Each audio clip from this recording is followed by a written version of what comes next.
Assalamu alaikum wa rahmatullahi wa barakatuh. Welcome, dear brothers and sisters from all around the world, to a new episode of Signs of Prophethood. In this episode, we're going to talk about prophesizing the unseen. Of course, nobody knows the unseen except Allah. If any human being says that he knows the unseen, that means there's something that we have to ponder, that maybe he is sent by Allah. So we are going to discuss this according to what the Prophet prophesied that's going to happen in the future, during his life, and after his death. And before this, we would like to welcome Sheikh Ibrahim Zidane to the program. Assalamu alaikum. I hope they're doing great, Sheikh Ibrahim. And very important and touchy topic at the same time. Because in the beginning, before getting to the details, some people, they maybe attribute to the Prophet that he knows the unseen. And we want to differentiate between knowing and prophesizing. Alhamdulillah, wassalatu wassalamu ala rasulillah. Knowing what's going to happen in the future is something that only Allah subhanahu wa ta'ala knows. Allah subhanahu wa ta'ala alim al-ghayb. لا يطلع على غيب أحد. That nobody is to be informed of the unseen except what Allah subhanahu wa ta'ala إلا من ارتضى من رسول. Except those who Allah subhanahu wa ta'ala is pleased with as a messenger. So everything is by the permission of Allah. Prophet alayhi salatu wasalam, he receives the wahi, the revelation from Allah. And Jibreel alayhi salam used to come down to the Prophet ﷺ with both the Quran and the Sunnah of the Prophet alayhi salatu wasalam. And the Quran, the miraculous words of Allah subhanahu wa ta'ala. And the Sunnah of the Prophet ﷺ, many of the hadith that talks about the signs of the hour that the Prophet ﷺ mentioned, it's all from Jibreel alayhi salam, from Allah subhanahu wa ta'ala, about what's going to happen in the future. Prophet ﷺ mentioned every single detail of what's going to happen from the time of the Prophet ﷺ till the Day of Judgment. And as some of the companions, they said there's no ta'ir yatiru bijanahi, there's no bird that flies unless the Prophet ﷺ told us about this. But some people, they comprehended it, and some people, they didn't. So which is as what is benefiting for the people, for them, for their belief and worship and so on, it's all preserved. When it comes to matters of the future and what's going to happen and the signs of the hour, anything that people are in need of for them to perfect their religion is there, and also extras, many things. But many things people might not, be aware of, and it's going to happen in the future that the Prophet ﷺ mentioned. But what if some people, they say, Sheikh Ibrahim, like anybody can prophesize or maybe expect things to happen, and they just make a guess, and if it happens, then it proves their point, and if it doesn't happen, well, they are unlucky. So what's the difference between what the Prophet prophesies with and what other people claim to do? How to differentiate between the both? Right. The difference, of course, is that every single thing that the Prophet ﷺ said it's going to happen, it happens exactly as he said, alayhi salatu wassalam, without ambiguity whatsoever, because this is revelation from Allah. But sorcerers, they do the like of this. And the Prophet ﷺ mentioned that they get this information from the jinn. And the jinn, they listen to what the angels are saying, and they take one truth and they compile on top of each other till they hear this, and they get one truth and they send it to the sorcerer or the one that is fortune teller or so, and he add to it 100 lies to it. So people only remember that one point of truth when it happens, and they would say, see how that person had prophesied and it happened, but they forget about the lies that is with it. A messenger of Allah, there's no lies associated with that whatsoever. Every single thing that he says is the truth, and there's no lies with it, as the other people or the sorcerers or so they would do. That's one of the major differences between both. So are there any differences between when the Prophet became a prophet and was revealed to him by Allah, and after, with regards to the jinn, like when they used to listen to what the angels are saying above in the heaven? So are there any difference between the Prophet when he became a prophet and before? Before the jinn, they used to listen. Once the Prophet ﷺ sent, they were prevented, and this is one of the signs of prophethood of the Prophet ﷺ. But this is still can be happen nowadays, where the Prophet ﷺ mentioned that in the hadith, that the jinn would listen and they would add to it 100 lies, or the person that they give this to him, he would add 100 lies to it. So this can valid, to happen nowadays, but with the lies that is associated with it. And that's why when people look into what the Prophet ﷺ said in the authentic hadith of what's going to happen in the future, some of the things that already happened, some of the things that is already happening, and some things that didn't happen yet. And of course, you add to this what's mentioned in the Quran. And this is one of the matters of belief in the hereafter, because if something, signs of the hereafter are mentioned and it happened, that means this is to strengthen the belief in the hereafter. SubhanAllah. And of course, we want to differentiate between the types of unseen, because unseen can be in the future, and maybe something unseen is, according to me, in the present, Like I don't know what's happening outside of this studio. Right. So this is also unseen to me. Right, there's two different types of unseen, whether it's a relative unseen. As you said, we're sitting here, we're not sure exactly what's happening in the next room. But other people, they might know. So this is relative to one another. And that's also this is an unseen, that when people are challenged, for example, if we're sitting here and we're not aware of what's happening, in a different place, and then someone would say that this is what's happening. It's a And this happened at the time of the Prophet. Right? Many times it happened at the time of the Prophet and even from the companions of the anhum, like Umar radiallahu anhu and others. But there is the absolute unseen, which is nobody would ever know whatsoever except Allah subhanahu wa ta'ala, and whoever Allah subhanahu wa ta'ala permit for them to know. And that is things of the signs of the hour, the matters of the hereafter. The unseen, that is the angels, the orders of Allah subhanahu wa ta'ala, things like this. Nobody has this knowledge except Allah subhanahu wa ta'ala. We want to know more about this. What happened when the Prophet was narrating something that was happening outside of Medina? What happened in this story? There is actually many things, like one of which is, for example, that the Prophet ﷺ with the people of Quraysh, and Abu Jahl was one of them. And the Prophet ﷺ, when he informed them what they were saying by the Kaaba, and this is something when they realized this was the truth, and they said, how did you know that? And he said, Allah subhanahu wa ta'ala informed me of the plots or what you were saying. And there are many actually incidences like this that happened at the time of the Prophet ﷺ, and the Prophet ﷺ would even treat the companions radiallahu anhu what he knows of them, that they didn't know that the Prophet ﷺ is aware of this. And Jibreel ﷺ would come to the Prophet ﷺ and he would inform him of things, and the Prophet ﷺ would act accordingly and would say things, of course, accordingly. And it happened in some of the battles also? Like the Prophet used to tell the companions what's happening in this battle? Right, and Allah subhanahu wa ta'ala would inform the Prophet ﷺ that people will be defeated, and informing them, and putting them in certain positions and so on, because of what Allah subhanahu wa ta'ala informed the Prophet ﷺ. It's mentioned in the Quran. And for example, when Allah subhanahu wa ta'ala says سَيُهْزَمُ الْجَمْعُ وَيُوَلُّونَ الدُّبُرَ, that they will be defeated and they would turn their backs and flee, and so on. All of that is and of course, it's according to the people at that time, it's unlikely. It's not predicted to happen because the non-believers were greater in numbers, right, and the believers were just in the whole Medina, they don't exceed 200 and something. Right. So that the point this is another level of miraculous thing that happened to the Prophet ﷺ, which is something stated in the Quran, that in the beginning they were, as an obligation, they cannot flee in the battleground unless their enemies are more than 10 times multiplied in numbers and strength. But then Allah subhanahu wa ta'ala made it easy for them, there is only to the double. And we know that the numbers of people in the armies at the time of the Battle of Badr, and how much 300 and something compared to almost 1,000, and how Allah subhanahu wa ta'ala bring the victory to the Prophet ﷺ and the believers. And this has been the case in every single battle.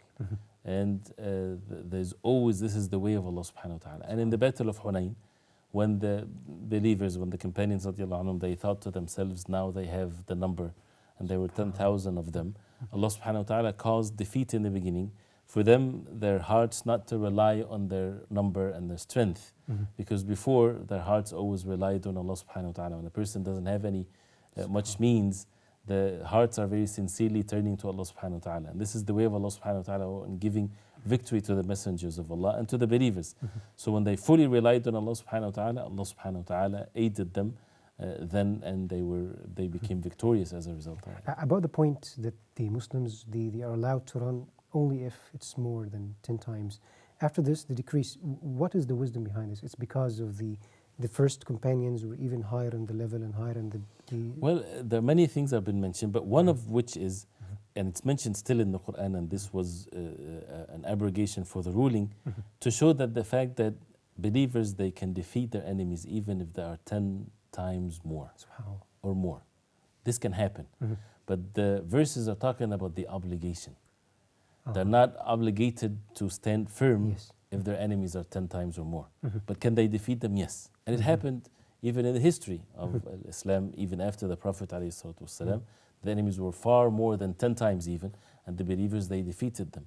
So it's not like you're not going to be able to defeat them. It's that you don't have any obligation there.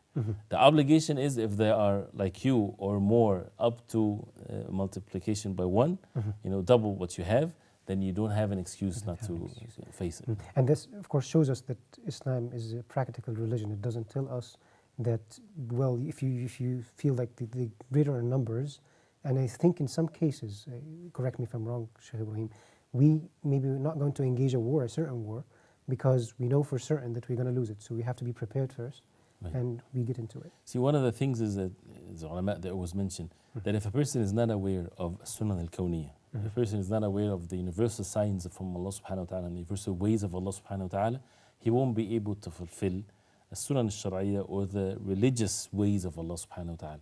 Because one and the other, they are related. So one of which is this. If, Allah subhanahu wa ta'ala, for example, He made the fighting an obligation for the believers, if it brings what is good, and it's something that would make the words of Allah subhanahu wa ta'ala superior. It's not a goal in itself, but it's one of the means to make the words of Allah subhanahu wa ta'ala superior.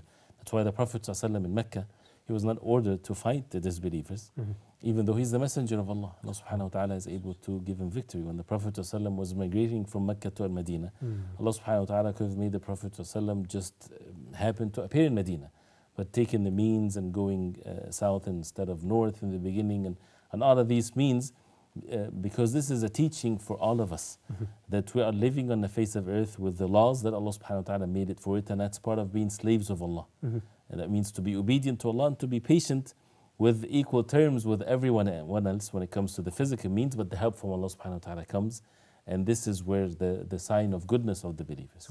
We want, after the break, Shaykh Ibrahim, inshallah, to cover some of the unseen prophesizing, or we can say revelation from Allah, that He tells us that it's the unseen part of the unseen, 5 of the unseens in one verse in the Quran.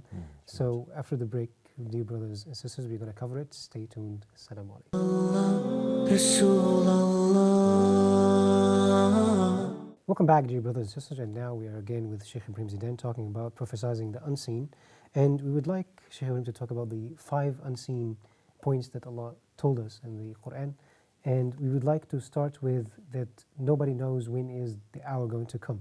Because some people, they always get preoccupied with this, and they want to know more about it. And of course it's one of the signs of that the Prophet told the truth and he is the Prophet. But can we, it's something recommended to be immersed within these things? These are mafatih al-ghayb, or the keys of the unseen, as Allah subhanahu wa ta'ala mentioned them in the hadith even of the Prophet alayhi salatu wasalam. وعنده مفاتيح الغيب لا يعلمها إلا هو. With Allah subhanahu wa ta'ala, the keys of the unseen. And one of which, إن الله عنده علم الساعة, is الغيب, till the end of the verse. But the knowledge of the hour, no one knows it except Allah subhanahu wa ta'ala. Not even the angels. Not even the angel that has the trumpet, where he would be ordered to give it, to do it, for everybody to die and then for everybody to be resurrected. So the angel himself, he does not know even the time of it. And the Prophet ﷺ said that this angel is looking at the throne of Allah, waiting for the order from Allah subhanahu wa ta'ala to be given. So therefore, nobody knows. And that's why when people predict and they start saying the hour is like this year, that year, they're just hallucinating or just ignorance. But there is the signs where mentioned in the Quran and the hadith of the Prophet ﷺ, and they're only signs that the matter is coming closer and closer. And as we said, the first sign of the hour is the messengership of the Prophet ﷺ. So this takes time for the signs. But once all of the signs happen, and then the major signs, which makes it even closer and closer, and it comes very quickly afterwards, till the Day of Judgment. So believing in the signs of the hour is essential, of course, as part of the belief in the hereafter. And that's why the mercy of Allah strengthened the belief in the hereafter, when the people would see that these signs are happening. SubhanAllah. We want also to cover other 2 points in the same ayah about the وَيَعْلَمْ مَا فِي الْأَرْحَامِ.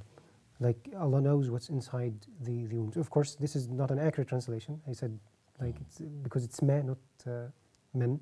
So, but we don't want to know more about this. What if they say, but people now can know what's inside the wombs? This is one point. The second point about raining. Some of the nations, they can have something called artificial raining. So how can we respond to them by saying, no, it's until now, until the Day of Judgment is going to be part of the unseen? No. This is continuously something that is part of the unseen. And Allah subhanahu wa ta'ala is the one that يُنَزِّلُ الْغَيْثِ. He brings the rain, and He's the one that ordered the rain to come down. When people predict, because of some technologies they have, or they see the earth and the wind is going this way or that way. It's nothing wrong with that. And it's not basically deciding there's no decision whatsoever is being made. Just human beings are seeing things that Allah subhanahu wa ta'ala is sent, but who's the one that initiated it to be sent? Yes. Allah subhanahu wa ta'ala. And who is the one that when it happens, when it's pouring down, Allah subhanahu wa ta'ala is the one that makes that decision, not them, not the human beings. So the human beings are just watching the signs of Allah. And they don't and many times they would say things and the wind comes in the other direction, right? And nothing happens of what they said.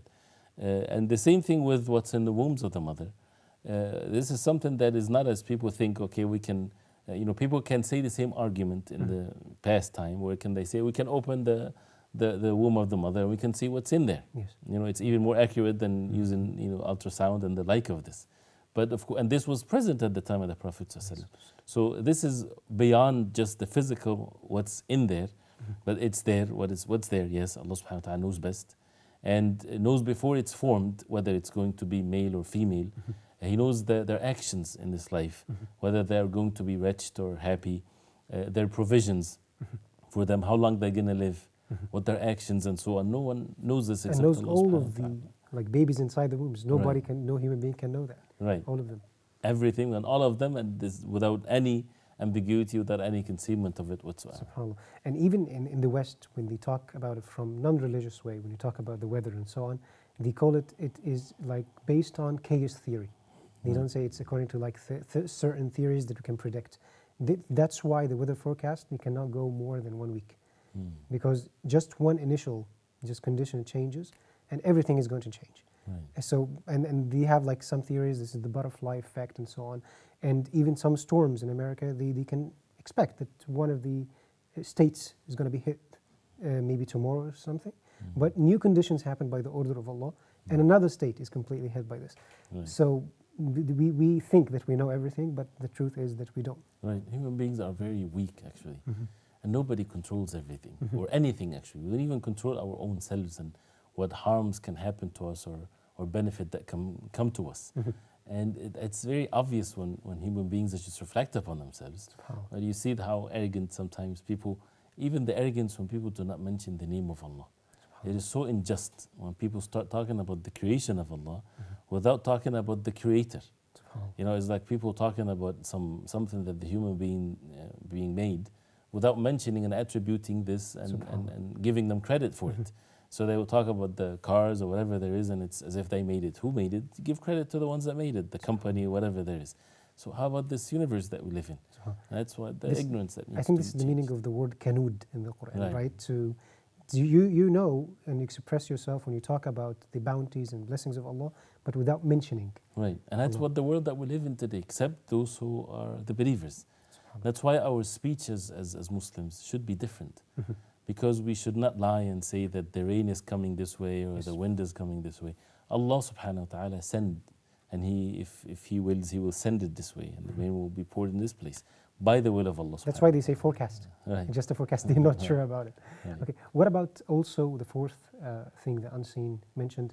Nobody knows what he's going to earn tomorrow. The provisions and what a person earns, this is many forms, one of which is wages and money and so on, and also health and things that happens in one's life, a relationship, a smile that a person receives from others, to be protected from harm, to be protected from evil things that happens. There's so many different things that comes under the category of provisions. So it's not only money. It's not only money. And even with money, only Allah subhanahu wa ta'ala knows best how many people they predict that they would have this deal close tomorrow, but it doesn't. Or people, they have a paycheck coming, but they're fired. Or even if it comes, is rizq, this money that a person gets, it's not about the paper or the green or the gold or the silver, because people don't eat this. They don't benefit from it directly, but they have to purchase some other things. So the ability to use this, it's something else. A person, how many people, they have the wealth, but they don't have the ability to use it. A lot. They not have the ability to eat the food that they like because they're sick, for example. So provisions is much more complicated than just a paycheck that a person gets. And all of that is only Allah subhanahu wa ta'ala knows, and that's why the life of the human beings is constantly being maintained by Allah subhanahu wa ta'ala. And that's why the believers, they always witness the actions of Allah. And to seek the provisions from Allah, a person should be obedient to Allah subhanahu wa ta'ala, for Allah subhanahu wa ta'ala to bless it. And to bless it is not necessarily that a person becomes very rich or very healthy, but to bless it, that means it's used for the obedience of Allah and not to be used in the sinful ways that would lead the person to his own destruction. SubhanAllah. And that's why 17 times we say, إِيَّاكَ نَعْبُدُ وَإِيَّاكَ نَسْتَعِينُ. No. So we only worship you, Allah, and we only seek the support because we need it in every moment. Right, and we needed to establish the worship of Allah subhanahu wa ta'ala. SubhanAllah. So I always had this question, Sheikh Ibrahim, why na'budu, worship, came before seeking this The ulama, they say because na'bud is the goal, is the purpose of our life. And to seek help from Allah subhanahu wa ta'ala, it's a mean to achieve this goal.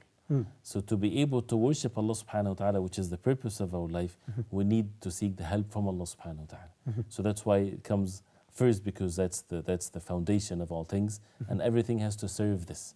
And not just to nasta'in or to seek help from Allah in worldly matters. You know, the most important one is the ibadah, and also everything else.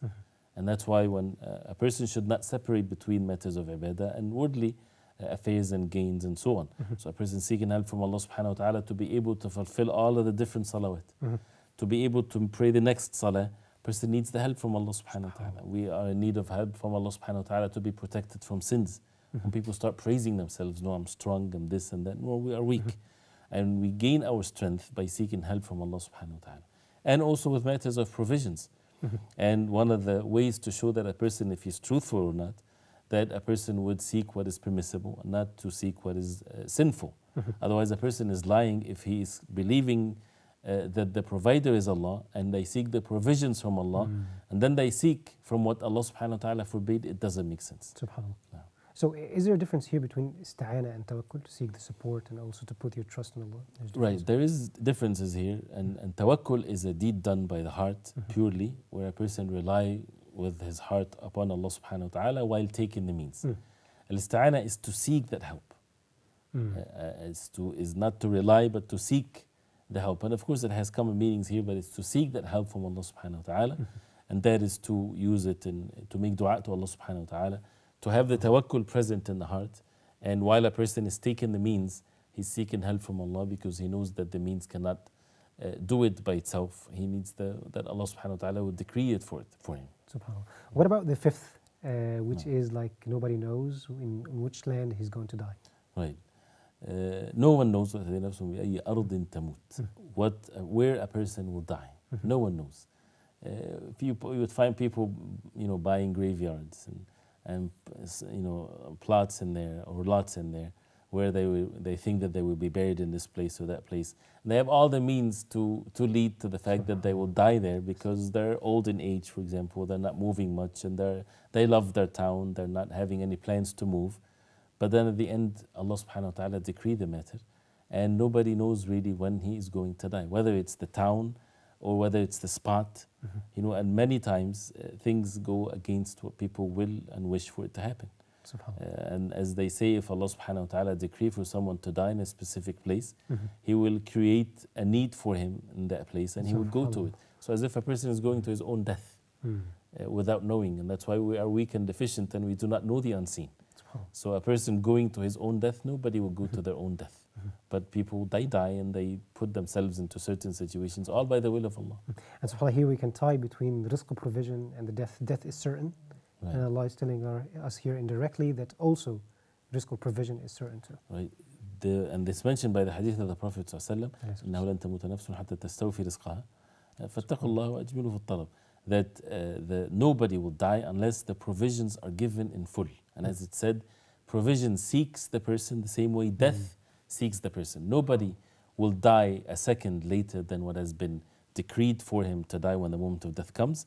And nobody will die when there's still provisions decreed by Allah subhanahu wa ta'ala for that person that he did not receive. Nobody will die with less. Everybody will die exactly, fully what Allah subhanahu wa ta'ala provided for them. That's why the result and the outcome of this is for the hearts to be settled, to have the comfort of al-Iman. That you take the means, yes, but a person is very comfortable with certainty that he's only going to receive what Allah subhanahu wa ta'ala had decreed for him. You take the means, and one of which is the dua and to be obedient to Allah subhanahu wa ta'ala and so on.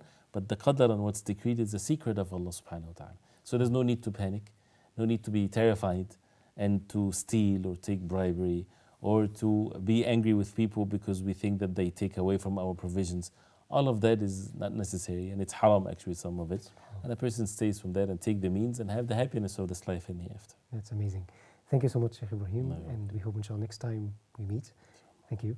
And thank you, dear brothers and sisters. Until next time we meet in Signs of Prophethood. Assalamu alaikum wa rahmatullahi wa barakatuh.